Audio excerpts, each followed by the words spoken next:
Hey, extraordinary believers, it's Michelle. Happy Tuesday. So, this is Tuesday's edition of our lunchtime learning for this week.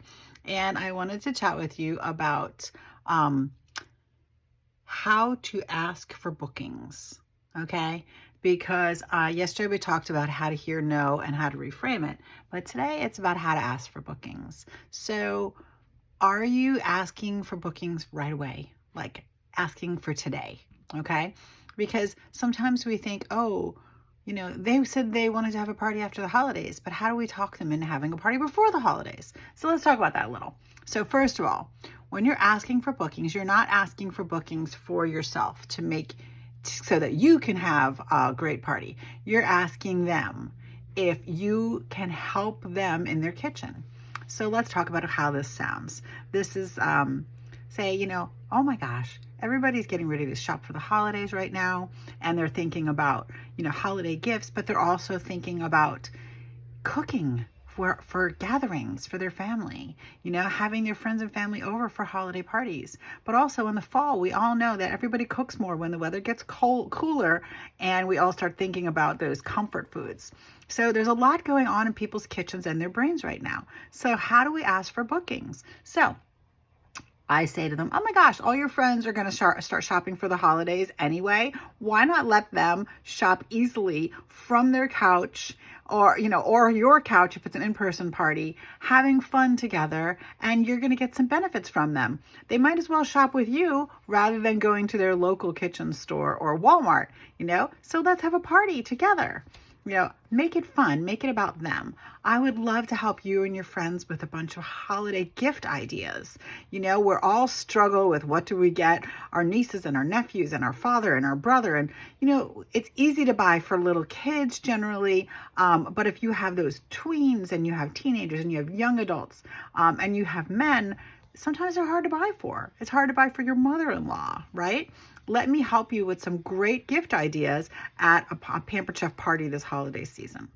Or I know we all like to get together with our friends during the holiday season. But for some people, this gives them a lot of stress. You're not a good cook. You don't like to put things together. You're nervous about doing all of this stuff, getting my house ready, plus getting all the food together. Maybe I should just cater it, but that's thousands of dollars, and we're all watching our money right now because you know what?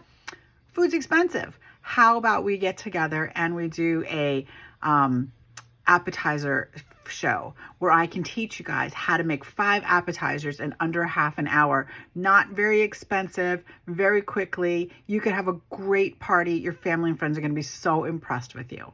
Would you like that? Let's do that. Let's get together and I'll teach everybody how to do that. Or how about if I teach you guys how to throw a terrific holiday brunch for your friends and family? I'm sure you guys would really enjoy that. It'd be a lot of fun. We all get to test drive the recipes. We can make them together, in person, or if you want to do it virtually, I'll share a bunch of recipes that they could use. Those are some ideas. Or, I'm trying to think. New Year's parties, right? People love to have a New Year's party. Let's talk about how to throw a successful New Year's party. Let's talk about how to use up all of those Thanksgiving leftovers. I don't know about you guys, but I get tired of the leftovers, right? I can eat them on Friday. I might be able to eat like my 2 favorite things, which is my stuffing and my sweet potato casserole. I might be able to eat those on Saturday, but by Saturday night, I am done with the leftovers. I don't know how you guys feel about it, but I'm like, there's too much stuff left over and I'm tired of eating the same thing. So I love to do a whole party based on what to do with your Thanksgiving leftovers. How to take the foods that you have left over and turn them into a new meal that tastes and looks totally different. So your family doesn't even realize they're eating leftovers. We're not going to waste any food. It's a great thing to do. So there's just a couple of ideas to give you. Or how about a holiday cookie exchange? Let's do a live in-person holiday cookie exchange, or just a cookie party as a virtual party where I share a bunch of different tools and tips about how to make cookies and a bunch of new recipes. And I can even do some videos of me making cookies in my kitchen. And we could talk about it together. So let's do that. We could do a Zoom cookie party where everybody's baking cookies together at their houses, and I can give you the recipe ahead of time so you can pick up all the ingredients and we can bake the cookies together. So just some ideas of how to get some holiday bookings. It is the time for us to make money right now, right? Because the holiday season is when people are buying. So let's get some shows on your calendar. Start asking people. Yesterday I talked about you had to ask 10 people to get one yes, right? So how many shows would you like to have on your calendar? Throw out some of these ideas. And I'm going to challenge you for this. If you're throwing it out on Facebook once and being like, well, I told everybody they could have a holiday party and I didn't get any response, I guess no one wants to have a party. I'm here to tell you that you didn't actually do any work, because one post is not enough. That is not going to work with your Facebook algorithm. You need to do multiple posts. You need to do 2 posts a day, every day for 5 days. So 10 posts about it if you want to get some interest. People are not on Facebook at the same time every day. And they, if they happen to hop on at dinner time and you did your post at 9 a.m., they are literally never going to see it, because the post only lasts 3 hours unless somebody comments, and then it'll pop back up to the top of the feed. But say somebody commented at 10, that means it's only going to last till 1, and if they're on at 5, they're never going to see it. So you got to post multiple times. You got to keep posting, keep posting, keep posting. Put a different picture each time. You can have the same words. Pictures just look different, and then people will think it's a new post. But you got to do it a lot of times to get the interest, okay? So we're going to ask for a booking for November, right? I'm going to challenge you guys to get a couple shows in before Thanksgiving. Get them entered before Thanksgiving, and then you can focus on the Black Friday sale, because Pampered Chef always does a Black Friday sale and a Cyber Monday sale. But let's get a bunch of those shows in before Thanksgiving. You know what's going on in November?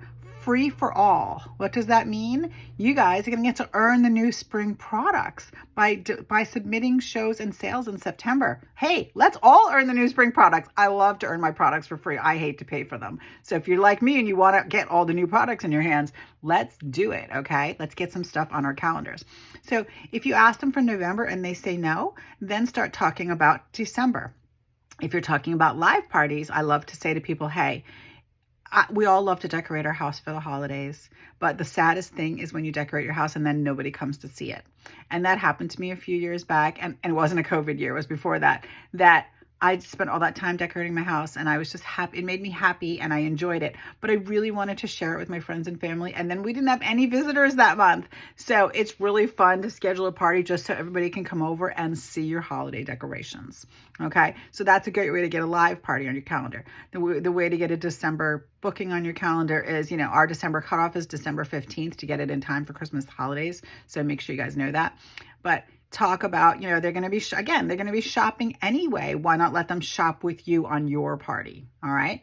So that's December. If they say no to December, then we move on to January. January always has an amazing host bonus. It's usually double free products. We don't know that yet for certain, but it pretty much always is. Talk about not only is there an amazing host bonus, but most of your friends are going to be getting money as Christmas presents. Adults, we get money as Christmas presents from our friends and family, right? Like, my father and my in-laws, they give us money because they know that we don't really need things anymore, but we like to either spend it on something that we've been saving up for, or put it towards a vacation, or, one year we needed to buy a refrigerator, we did that with it. They have money that they have gotten for holiday presents, and they put it aside because they're waiting for something just for them to spend it on. So they will spend it at your January parties. So when they say to you, hey, I'm afraid to have a January party because everybody's broke after the holidays, that's not true. They have money to spend on themselves. Okay. So that's what I want you guys to think about. So start with November, work your way to December, work your way to January. Actually, you can start with October. We got another week in October still. Book some parties for October. Let's get some more sales in there. I know you guys can do this. Reach out to me if you need any more ideas or you need some help.